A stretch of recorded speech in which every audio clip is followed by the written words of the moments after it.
Hello friends. So Nifty 147 points up side move అయితే bank Nifty ఏమో 264 points move అయింది. So నిన్న చేసిన వీడియో సో దాన్ని మనం కేర్ఫుల్గా అబ్జర్వ్ చేసినట్లయితే ఇనీషియల్గా నేను ఒక్క నిమిషం ఉండండి. సో ఇది నిన్నటి వీడియో. సో నిన్నటి వీడియోలో మార్కెట్ స్లైడ్గా కరెక్ట్ అవుతుందని చూసి ఎక్స్పెక్ట్ చేస్తున్నాను.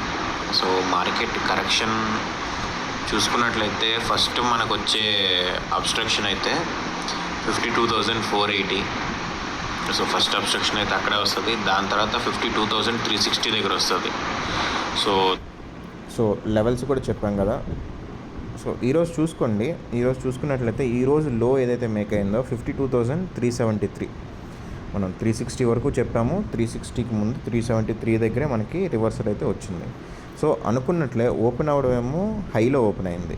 చూడండి, 52,653 దగ్గర ఓపెన్ అయ్యి మనం చెప్పిన లెవెల్స్ వరకు కిందకైతే మార్కెట్ వెళ్ళిపోయింది. సో చూడండి, ఈరోజు ఓపెనింగ్ 26th. సో ఓపెన్ అవ్వడం 52,694 దగ్గర ఓపెన్ అయింది. ఓపెన్ అయిన తర్వాత ఆల్మోస్ట్ మనకి 400 లెవెల్లో చెప్పాను కదా, 420 ఈ లెవెల్లో మళ్ళీ వచ్చింది. 420 లెవెల్కి వచ్చింది. తర్వాత ఏమో చూసుకున్నట్లయితే 52,380 బిలో వెళ్ళింది. సో 9:45 టైంలో 52,380 బిలో వెళ్ళింది. సో మనం నిన్న చెప్పినట్లుగానే, నిన్న వీడియో చెప్పుకున్నట్లుగానే ఆ లెవెల్స్కి వచ్చి ఆ లెవెల్స్ తర్వాత కొత్త ఆల్ టైమ్ హైస్ని రికార్డ్ చేస్తుంది అని చెప్పి అయితే నిన్న మాట్లాడుకున్నాం. సో నిన్న మనం మాట్లాడుకున్నట్లుగానే ఈరోజు ఆల్ టైమ్ హైస్ అంటే కొత్త ఆల్ టైమ్ హైస్ని టచ్ చేస్తుంది అన్నాము. సో కొత్త ఆల్ టైమ్ హైస్ని అయితే రికార్డ్ చేసింది. 52,960 980 వరకు వెళ్ళింది. సో ఆ తర్వాత మళ్ళీ కరెక్షన్ అయితే చూసాము. లాస్ట్ మూమెంట్లో అయితే కరెక్షన్ చూసాము మార్కెట్లో. బట్ ఓవరాల్గా అయితే మనం చెప్పినట్లుగానే, నేను మాట్లాడుకున్నట్లుగానే మనం చెప్పిన లెవెల్స్లో మార్కెట్ రివర్సల్ అయితే వచ్చింది. సో కిందకి వెళ్తుంది అనుకున్నాం, మనం చెప్పిన లెవెల్స్లో రివర్సల్ వస్తుంది అనుకున్నాం, సపోర్ట్ వస్తుంది అనుకున్నాం. ఆ లెవెల్స్లో సపోర్ట్ వచ్చింది. తర్వాత నుంచి మార్కెట్ అప్ సైడ్ మూవ్ అయింది. సో ఇదొక ఎగ్జాక్ట్గా అంటే మనకి మాట్లాడుకున్నట్లయితే ఒక మంచి లెవెల్స్ అన్నమాట ఇవి. సో ఈ లెవెల్స్లో ఎవరైతే ట్రేడ్ చేసుకున్నారో వాళ్ళందరూ కూడా ఈరోజు ప్రాఫిట్ అయి ఉంటారు. నిన్న మనం చెప్పినట్లుగా మన లెవెల్స్ ఏవైతే ఉన్నాయో ఆ లెవెల్స్ ఫాలో అవుతూ చక్కగా కరెక్ట్గా ప్లాన్ చేసుకున్న వాళ్ళైతే కరెక్ట్గా బాగా ప్రాఫిట్స్ అయితే చూసి ఉండాలి ఈరోజు. అండ్ సేమ్ వే రేపు ఇప్పుడు చూసారు కదా, లాస్ట్ మూమెంట్లో మనకి మార్కెట్ ఆల్ టైమ్ హైస్ నుంచి 52,980 నుంచి ఒక్కసారిగా 52,694 వరకు పడిపోయిందనమాట. ఎంతసేపు? జస్ట్ 1 2 3 4 5 6 అంటే 6 into 5 మినిట్స్ క్యాండిల్ పెట్టాం కదా, 30 మినిట్స్. లాస్ట్ 30 మినిట్స్లో మార్కెట్ అయితే కంప్లీట్గా పైనుంచి కిందకైతే వచ్చేసింది. సో నేను ఆ టైంలో పుట్ అయితే లాస్ట్ అక్కడ ఎప్పుడైతే 920 దగ్గర ఎక్కడ ఉన్నప్పుడే నేను 52,900 పీఈని అయితే తీసుకున్నాను. సో అది కూడా మనకి బాగానే మూమెంట్ అయితే ఇచ్చింది. సో ఈరోజు ఓవరాల్గా మనకైతే మార్కెట్ మూమెంటం అది. నిఫ్టీలో ఇప్పటికీ కూడా మనకి సిమిలర్ ప్యాటర్నే కనిపిస్తుంది. ఒక్కసారిగా మనకి 10:30 తర్వాత మూమెంట్ అయితే వచ్చింది. నిఫ్టీ అండ్ బ్యాంక్ నిఫ్టీ రేట్లో కూడా వచ్చింది. అండ్ రేపు మనకి నిఫ్టీ ఎక్స్పైరీ కదా. సో నిఫ్టీ ఎక్స్పైరీ ప్రకారం చూసుకున్నట్లయితే చూడండి, 480 లెవెల్లో ఉంది ప్రజెంట్. 840 లెవెల్లో ఉంది. ఇక్కడ నుంచి కిందకి మనకి ఆల్మోస్ట్ 23,810 బిలో. సో ఆల్మోస్ట్ 805 దగ్గర ఉండొచ్చుది. సో 805 వరకు ఉంది మనకి లెవెల్. సో ఈ లెవెల్ మనకి మంచి సపోర్ట్ లెవెల్ కింద వస్తుంది రేపు మార్నింగ్ 30 పాయింట్స్ కిందనే. దీని తర్వాత మనకు వచ్చే లెవెల్ 23,770. సో 770 నుంచి 720 మధ్యలో మంచిగా మనకి ఆర్డర్స్ అయితే ఉన్నాయి, బై ఆర్డర్స్. సో వీటన్నిటిని క్లియర్ చేసుకొని కిందకి వెళ్ళిన 23,640 దగ్గర మళ్ళీ బై ఆర్డర్స్ ఉన్నాయి. సో బై ఆర్డర్స్ అయితే బాగానే ఉన్నాయి కిందన.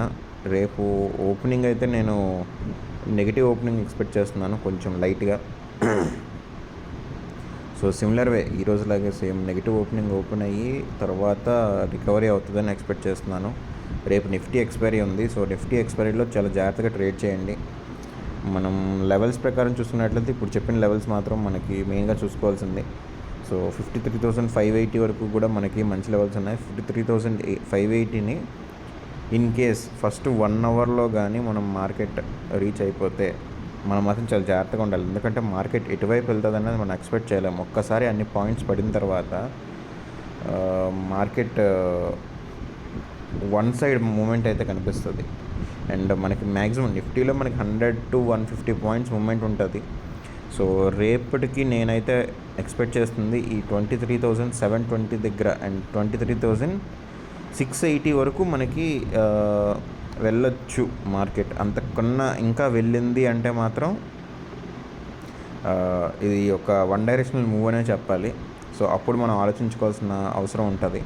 బట్ నార్మల్గా అయితే మాత్రం మనం చెప్పిన లెవెల్స్ ఇంతవరకు మనం డిస్కస్ చేసిన లెవెల్స్ ఉన్నాయి కదా, 23,800 ఒకటి, అండ్ దాని తర్వాత 23,770 ఒకటి, అండ్ తర్వాత 23,720. ఈ లెవెల్స్ని మనం మెయిన్గా బేస్ చేసుకొని వెళ్తున్నాం రేపు. సో రేపు మనకి ఈ ఆర్డర్స్లో ఇక్కడైతే బై ఆర్డర్స్ ఉన్నాయి కాబట్టి ఇక్కడ నుంచి మనకి రివర్సల్ అయితే వచ్చే ఛాన్స్ ఉంది. సో మార్నింగ్ గ్యాప్ డౌన్ అయ్యి ఇక్కడ రికవరీ అయ్యి ఈ మార్కెట్ పైకి వెళ్ళాలని అయితే అనుకుందాం. సో ఇది ఫ్రెండ్స్ నిఫ్టీ అండ్ బ్యాంక్ నిఫ్టీలో మనకి ఈరోజు మేజర్గా చెప్పుకోవాల్సింది. అండ్ కాకపోతే ఈరోజు మనకి మార్కెట్ మూవ్ అయింది కదా, మార్కెట్ మూవ్లో మనకి హెచ్డిఎఫ్సి బ్యాంక్ పెద్దగా సపోర్ట్ చేయలేదు. చూడండి, axis bank 13 points up side move అయింది, మనకి ఐసిఐసిఐ బ్యాంక్ 20 పాయింట్స్ మూవ్ అయింది, బట్ హెచ్డిఎఫ్సి మాత్రం -9లో ఉంది. ప్రైవేట్ సెక్టర్ బ్యాంక్స్ అన్నీ కూడా మూవ్ అయినా కూడా అది మాత్రం నెగిటివ్ చూపించింది. దీనికి రీజన్ మనకి నేను చూసాను కానీ నాకు పెద్దగా మెయిన్గా థింగ్స్ అయితే ఏం కనిపించలేదు. బట్ ఇక్కడ మనం ఒక డిస్కస్ చేయాల్సిన పాయింట్ ఇంకొకటి అయితే ఉంది. ఏంటంటే బ్యాంక్స్ ఈరోజు ఒక సెక్యూరిటీ థ్రెట్ అయితే చూసాము. బ్యాంకింగ్ మీద అటాక్ చేస్తాము మేము అనే విషయం మీద ఒక హ్యాకింగ్ ఫర్మ్ అనమాట. వాళ్ళు ట్విట్టర్లో అయితే ఆల్రెడీ పెట్టారు, ఏంటంటే మేము హ్యాక్ చేస్తున్నాం ఈ బ్యాంక్కి సంబంధించిన అన్నిటినీ మేము హ్యాక్ చేస్తున్నాం అని చెప్పి ఆల్రెడీ పెట్టారు. ఎందుకంటే ఆర్బీఐ నుంచి ఇంటెలిజెన్స్ రిపోర్ట్స్ అయితే వచ్చాయి అన్ని బ్యాంక్స్కి కూడా. సో బ్యాంకింగ్ సిస్టమ్స్ని టార్గెట్ చేస్తున్నారు, నెక్స్ట్ 2 వీక్స్లో కూడా టార్గెట్ చేసే ఛాన్స్ ఉంది అని చెప్పి. సో ఇది మనకి మేజర్గా ప్లాట్ఫామ్స్లో ఎక్కడ బయట న్యూస్ సర్క్యులేట్ అవ్వలేదు, బట్ ఇదైతే ఉంది. ఇది వచ్చినప్పుడు మాత్రం బ్యాంకింగ్ స్టాక్స్ ఒక్కసారిగా ఈ న్యూస్ బయటకు వస్తే కుప్పకూలే ఛాన్స్ అయితే ఉంది. ఇది కంప్లీట్గా ఒక బ్యాంకింగ్ సిస్టమ్స్ని హ్యాక్ చేస్తున్నారంటే అది చాలా పెద్ద ఇష్యూ అవుతుంది. సో RadNet 64 అనే యాక్టివిస్ట్, ఒక హ్యాకింగ్ యాక్టివిస్ట్ ఏమో మనకి హ్యాకింగ్ యాక్టివిస్ట్ గ్రూప్ అనేది RadNet 64. సో వాళ్ళు ఇండియన్ బ్యాంక్స్ని టార్గెట్ చేస్తున్నారు అని చెప్పి మనకి ఇన్ఫర్మేషన్ అయితే వచ్చింది. సో చూద్దాం, ఇన్ కేస్ ఏమైనా అవుతుందా, దీని పరంగా ఏమైనా రియాక్షన్ ఉంటుందా అనేది మనం ఇంపాక్ట్ చూడాల్సి ఉంది. సో నెక్స్ట్ వీక్ బ్యాంక్ నిఫ్టీని ఇది ఇంపాక్ట్ చేయొచ్చు. ఇన్ కేస్ ఏదైనా జరిగితే ఖచ్చితంగా ఇంపాక్ట్ అయితే ఉంటుంది. అండ్ అది కూడా ఏ బ్యాంక్ మీద ఇంపాక్ట్ ఉంటుంది అనేది మనం చెప్పలేం. సో ఎవరు కూడా బ్యాంక్ నిఫ్టీ పరంగా హెవీ ట్రేడ్స్ని అయితే ఉంచుకోవద్దు. ఎందుకంటే ఈ పర్టికులర్ ఐటమ్ మనకి ఎక్కడా కూడా డిస్కస్ అయ్యి ఉండదు. ఇది బ్యాంకింగ్ సెక్టార్లో ఒక ఆర్బీఐ నుంచి వచ్చిన ఇన్ఫర్మేషన్ ఇది. సో ఈ విషయంలో మనం బ్యాంకింగ్ స్టాక్స్ పరంగా మాత్రం చాలా జాగ్రత్తగా ఉండాలి నెక్స్ట్ వీక్. అండ్ రేపు మనకి సెమీఫైనల్స్ ఉన్నాయి T20. సో మార్నింగ్ అయితే మనకి ఫస్ట్ సెమీఫైనల్ అయిపోద్ది, Afghanistan versus South Africa. So next evening మనకి England versus India. So first సెమీఫైనల్లో ఎవరు గెలుస్తారనుకుంటున్నారు కమెంట్ అయితే చేయండి. సో అండ్ ఈవినింగ్ మనకి ఇండియా ఆబ్వియస్గా మనం ఇండియాకి సపోర్ట్ చేస్తాం, బట్ చూడాలి 2022 రివెంజ్ అయితే తీసుకుంటారా లేదా అనేది. అండ్ అదేవిధంగా రేపు కల్కి మూవీ. సో ఎంతమంది కల్కి మూవీకి వెళ్తున్నారు? పాన్ ఇండియా లెవెల్లో, పాన్ వరల్డ్ లెవెల్లో మంచి హైప్ ఉన్న మూవీ. మన తెలుగు మూవీ రిలీజ్ అవుతుంది హాలీవుడ్ లెవెల్లో. మహాభారతం అన్నీ కూడా టచ్ చేసుకుంటూ వెళ్తున్నారు. సో నేనైతే ఈగర్గా వెయిట్ చేస్తున్నాను. రేపు వెళ్ళడం అవ్వట్లేదు, బట్ నేను మూవీ కోసం అయితే ఈగర్గా వెయిట్ చేస్తున్నాను. సో ఎంతమంది రేపు మూవీకి వెళ్తున్నారు?